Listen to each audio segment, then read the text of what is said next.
Hi guys, what's up and welcome back to another video here on my channel. If you're new here, I just want to say welcome, and if you haven't subscribed yet, make sure you do hit that subscribe button so you get notified of all my new videos that I'm going to be putting out. Today I'm going to show you how to use the Pullstate global state management tool within your Ionic React applications. I'm also going to show you how to update your state stores, and I'm going to take you through how to use the custom hooks within the Pullstate package as well.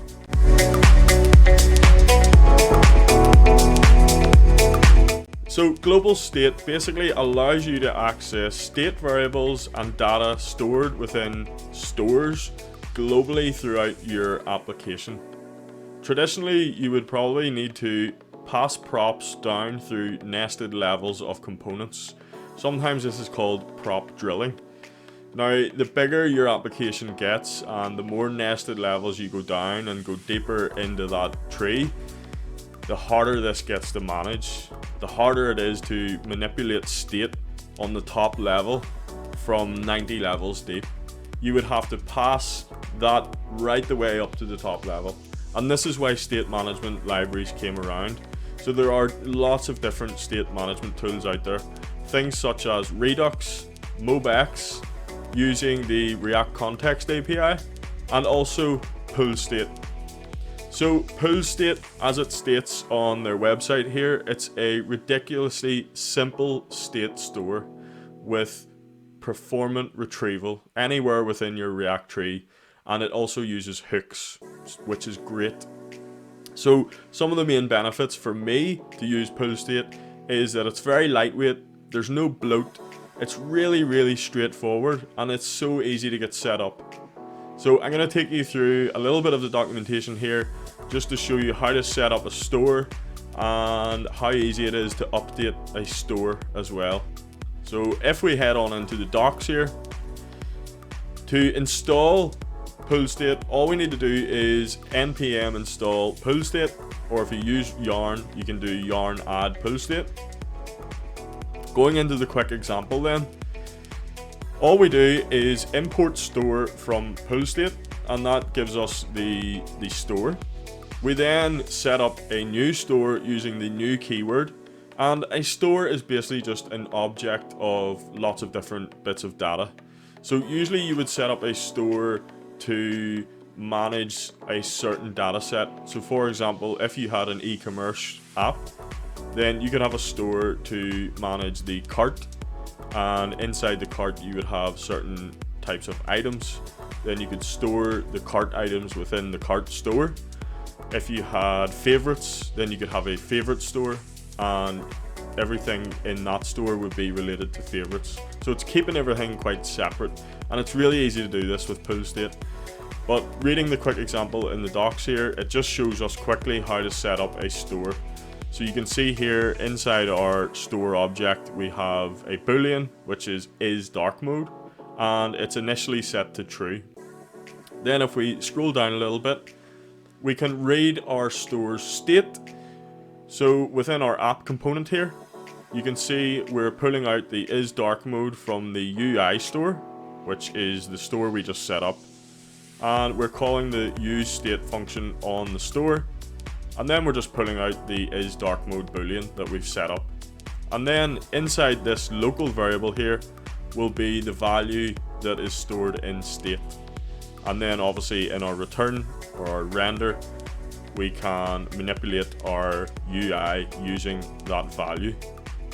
So to update state, again, it's very simple as well. So in the documentation here, they have used a button click as an example. So on click, what's going to happen when we click this button is that we're going to call the update method on our UI store, and we're literally just going to set the dark mode equal to the opposite of what it is. So state.isDark mode equals not isDark mode. So if it's true, it'll be false. If it's false, it'll be true. And the reason for that is because the state within Pullstate can be mutated directly. So we can just set it directly instead of having to make a copy of it and then update a copy and then update the whole state with that copy. So this is why it's so fast, because we can call update and we can update the attribute or the variable in the store object directly. And as you can see in the docs here, it's all thanks to the power of Immer.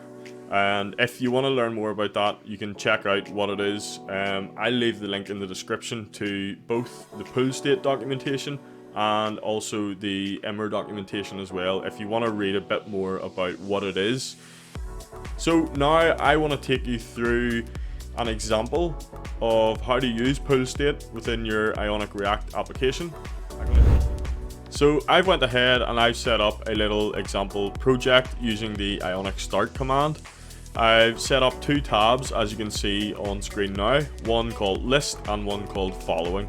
So for this example, I'm going to use a list of people and we're going to have a little follow button which will allow us to follow that person and then update the state in the store of the Pullstate store, and then it will reflect the changes on the UI.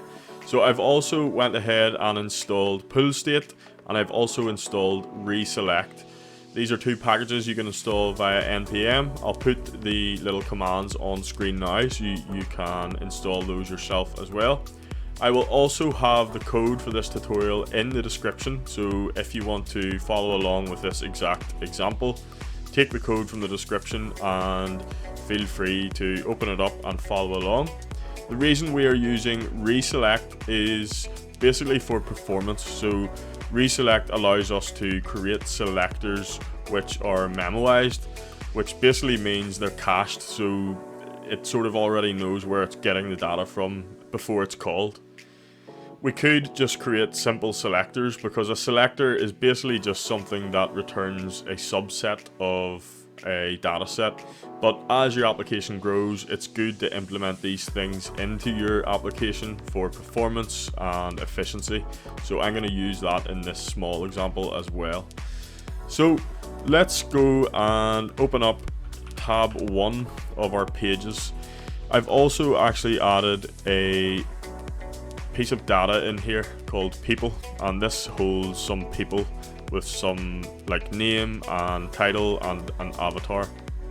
So what we could do is we could import that people array into here and map over that array and then display the results, but we can't really do anything with that because it's static data.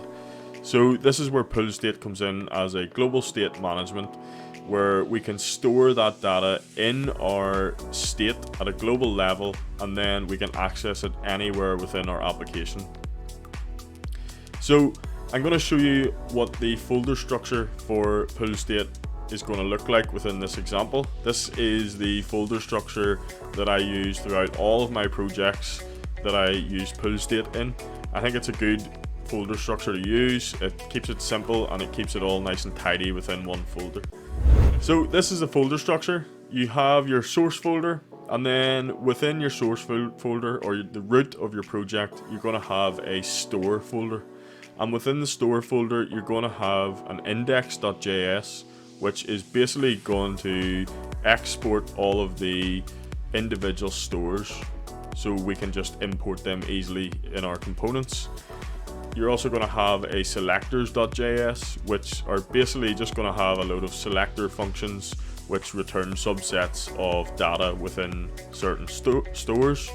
And then obviously we're going to have a store.js, or this could be named anything. This could be like peoplestore.js or itemstore.js, whatever this store relates to. This is going to have that name basically. So let's go ahead and make these folders and files. So first of all, what we're going to need to do is create an index.js, and it's inside the source folder. We're going to create a new folder called store, and then save this index.js within our store folder. We're also going to create another file and call this selectors.js and store this in the store folder.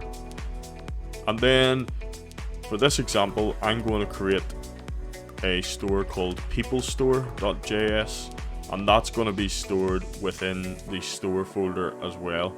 So to set up our store, what we need to do first of all is we need to import store from Pullstate, and this will just import the store from Pullstate directly.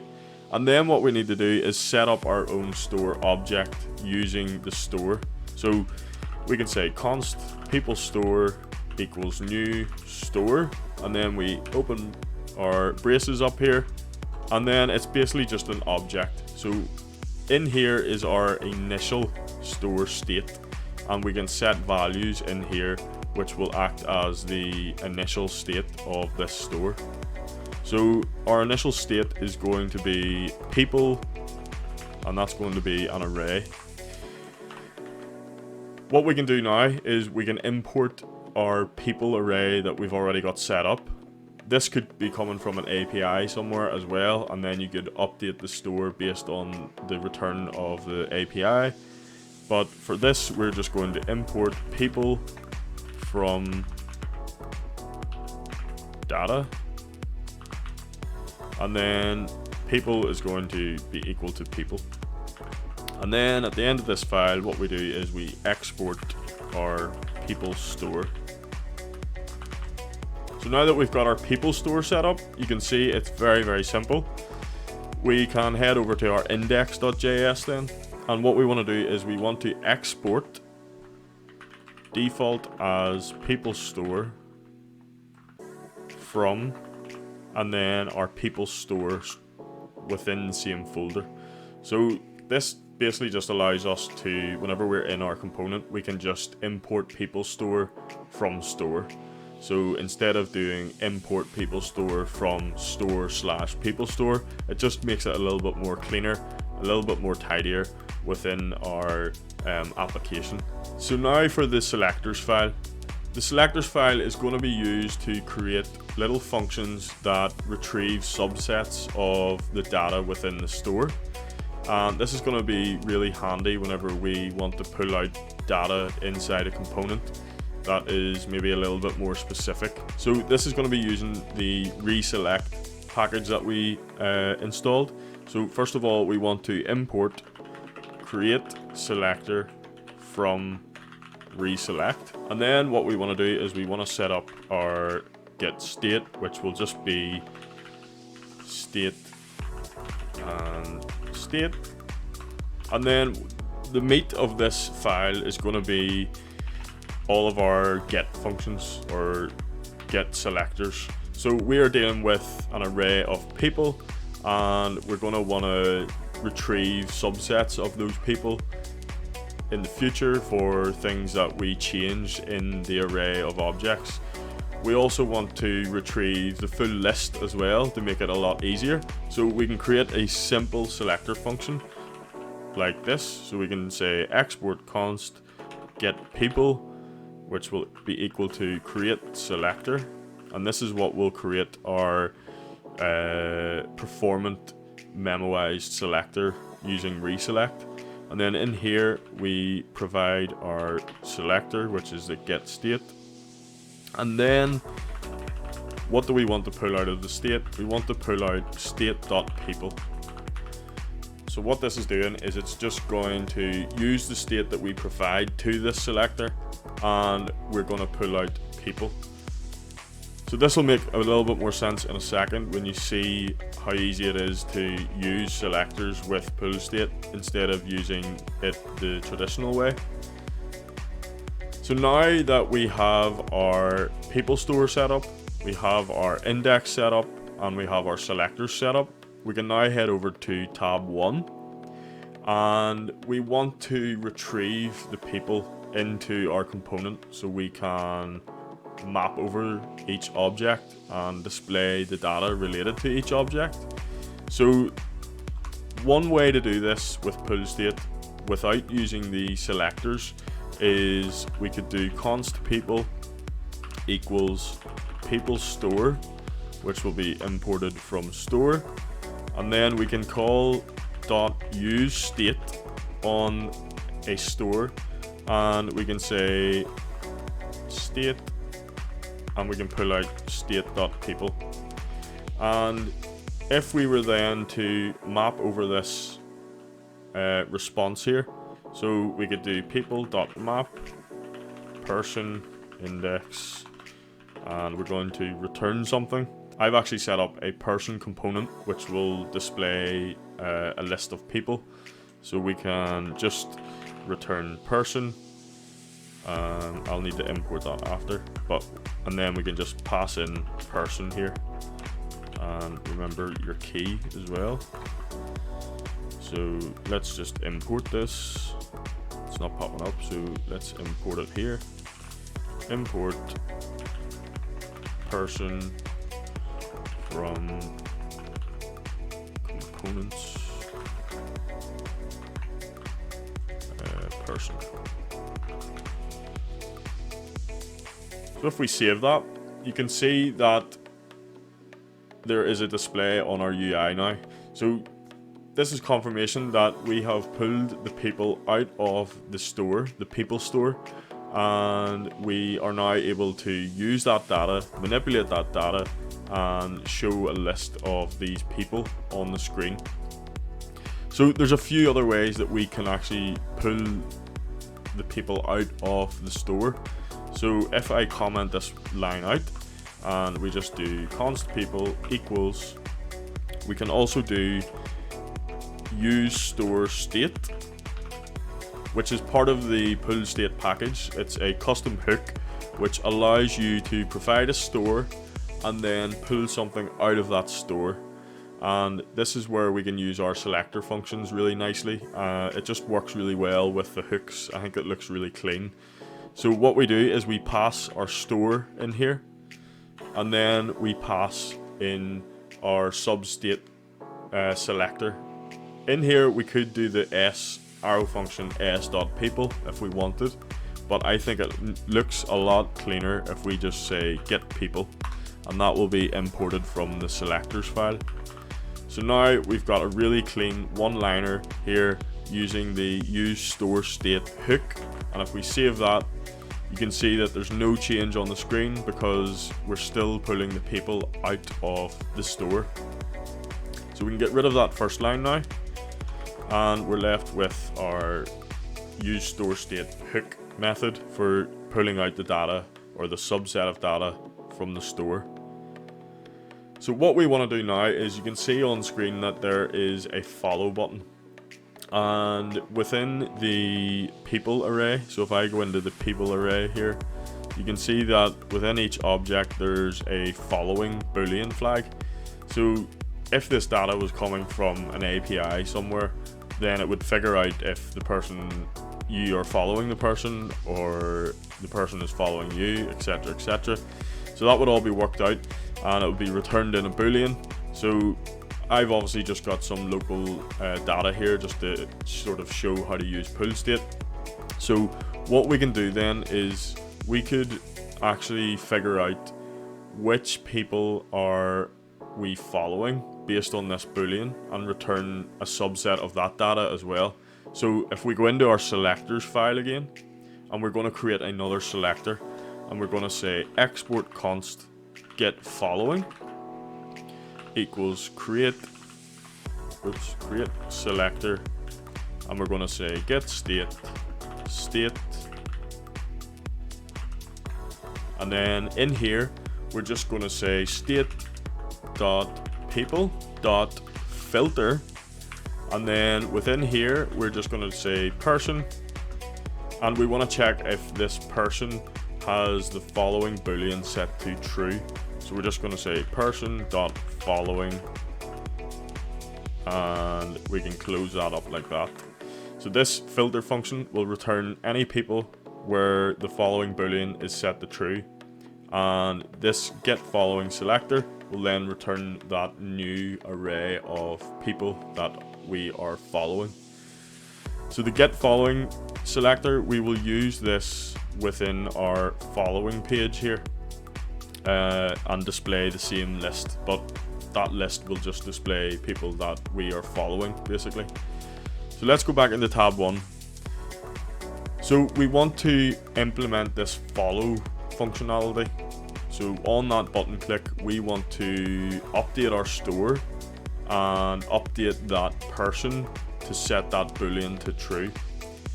So let's go into the person component, and within here then, this is where our update is going to take place.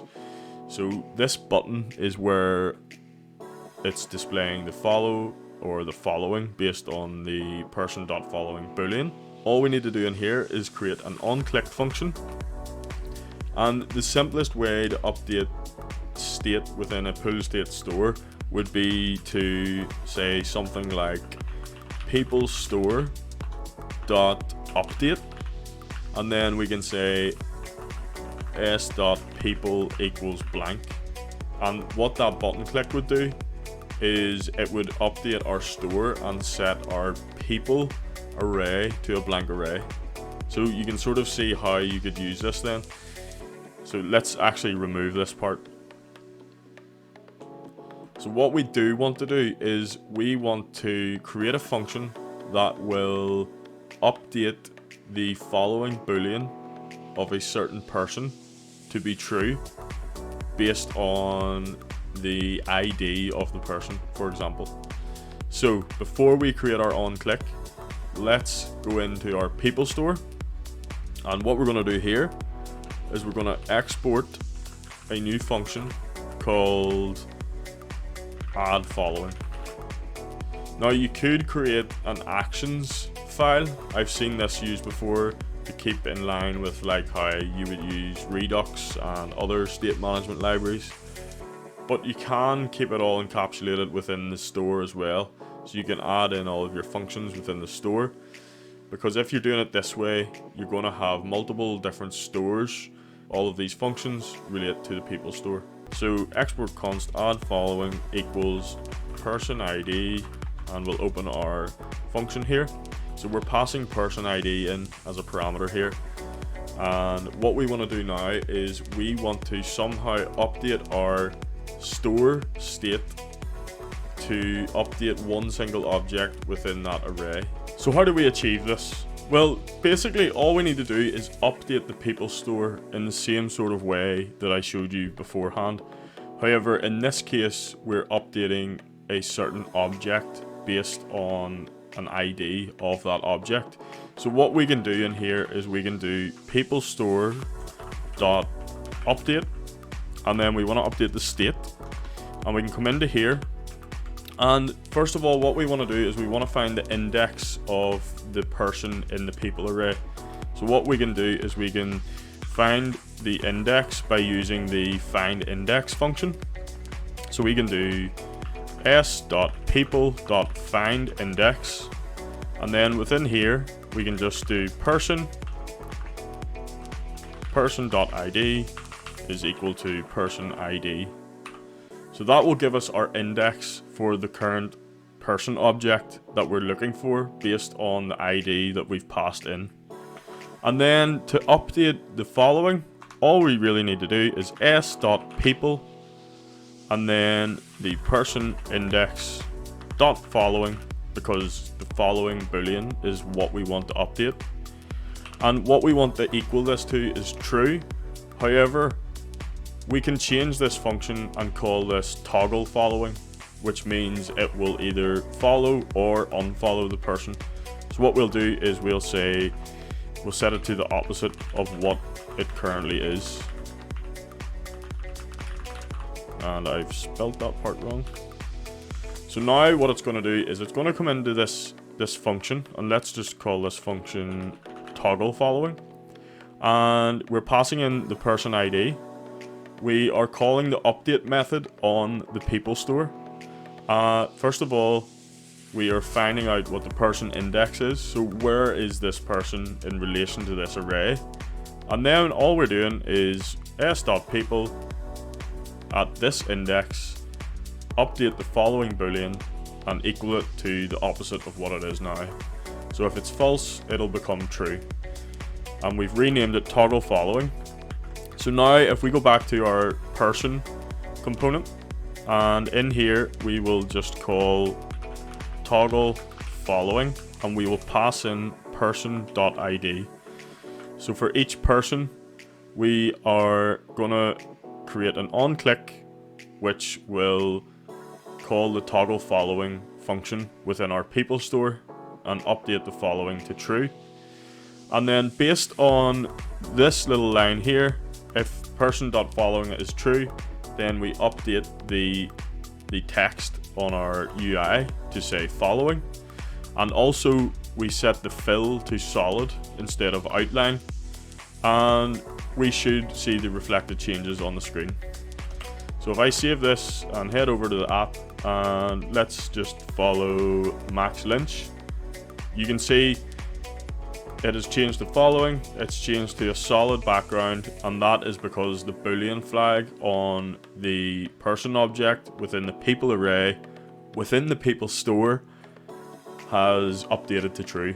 And if we click that again, you can see it reverts back to follow because it's now been set to false. So that's all well and good. What we do want to do now is we want to set up our following page. And we can do this in pretty much the same way as what we've done on the list of people page. So let's go into tab 1. And what we'll do is we will just copy this little map function here. And we'll go into tab 2. And within our content, we'll paste this in. And let's make sure to import these components. And now we need to pull in the people array. However, the data for this page is going to be slightly different because we don't want to just list all of the people that are in the array within our store. We want to list just the people that we are following. Now remember, if we go back to the selectors, we created this function, this selector function here, to get the substate of the people array based on if the person following boolean is set to true. So instead of using the get people selector within this component, we can just use the get following selector to get a subset of the data.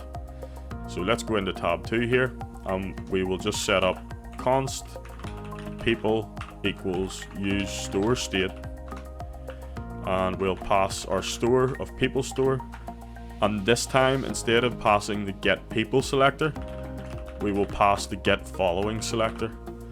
And now if we save that, you can see it's blank at the minute, and that's because we don't follow anybody. But if we go back to our list, let's follow Max Lynch again, and if we go back to our following page now, you can see that Max Lynch has appeared on the following page.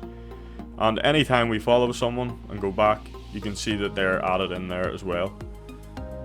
And that is all based on the state of the store and retrieving a subset of data from the state within the store using these selector functions.